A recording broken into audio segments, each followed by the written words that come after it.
And I just want to say then about what Bach said about, a fast trill. And he's very adamant about a trill being fast and even. And he says a trill, it's always, a fast trill is always to be favored over a slow trill. And he does say in a sad piece, you could possibly have a somewhat slower trill. But then he goes on to reaffirm that a fast trill will elevate an idea considerably. So in terms of a somewhat slower trill, it's like he's leaving the door open a crack. And so when he does that, it's like he's not forbidding you to go through that door and play a slow trill, but the fact that it's only open a crack means you have to have the confidence to go in there, or you really need purpose to go in there. Otherwise, it's not open wide saying come in. So he really does not want anybody to think slow trills are, to be something to be celebrated or to wallow in or indulge in. And I want to present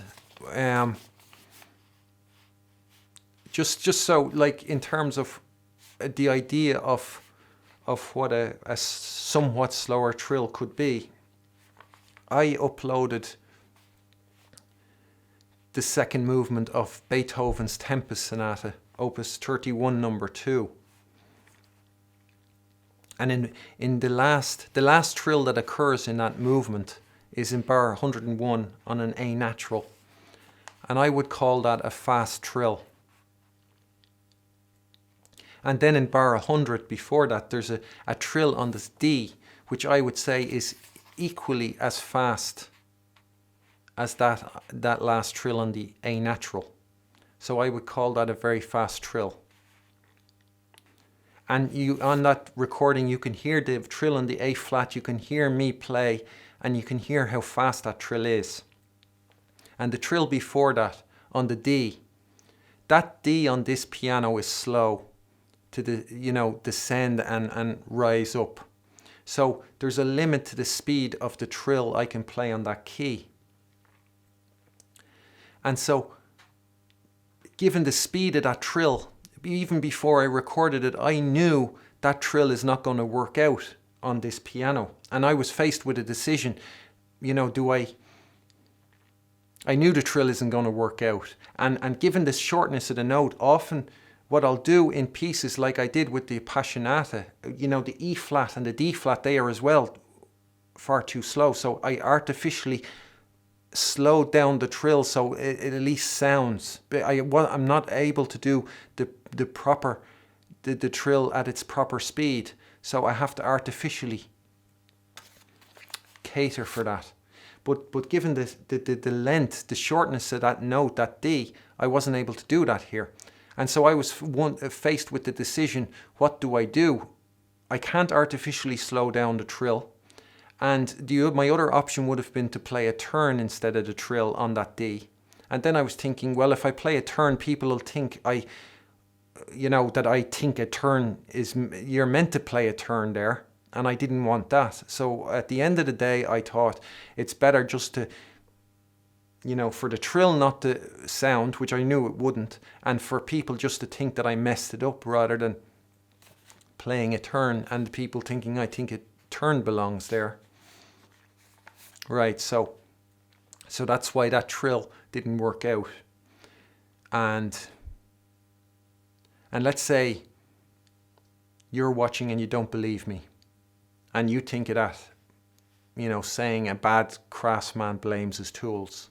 And I want to say about that saying, I do not like that saying. I think that saying assumes that all toolsmen, that there's no such thing as a bad tool maker, which is nuts. Of course, there'll be as many bad tool makers as there are bad craftsmen. So to say a bad craftsman blames his tools is assuming that all tool makers are perfect. And I would say that a master craftsman knows exactly when he's to blame for what happens or when the tools are to blame. So let's say you're thinking it and you don't believe me and you think I'm just making an excuse, and you might look at that video and there's other trills that on a C in bar 8 and in bar 50. And with a trill on the C, that as well involves that same D, and you might listen not believing me that it's the piano's fault that I mess up that trill, and then say, but what about the trills in bar 8 and bar 50? There was no problem with those trills. They worked out perfectly. And I would say, to me, that is proof.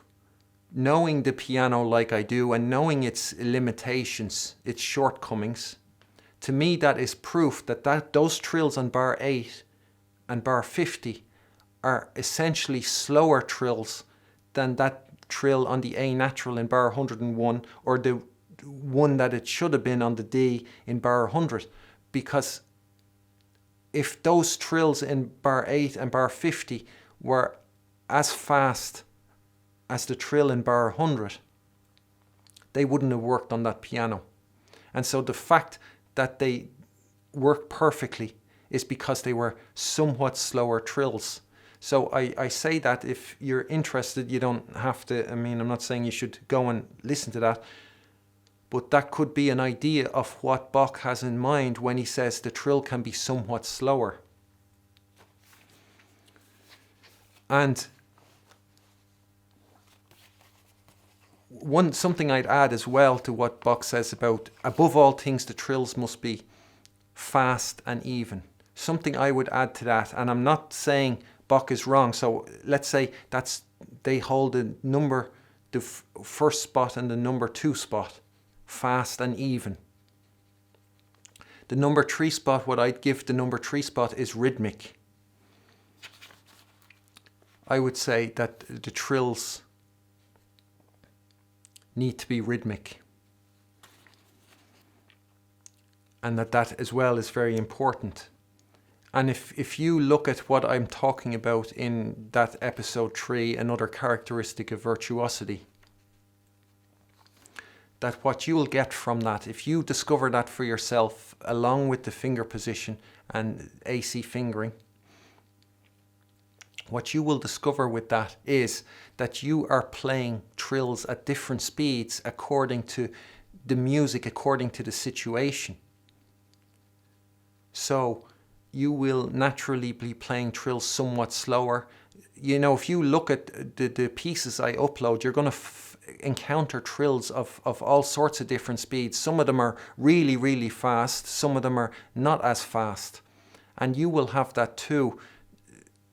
That is related to the idea that the hands are inextricably linked, if that's the right phrase to use or term to use. And that when you tap into that, your trills are going to be the right speed for the right occasion. And Liszt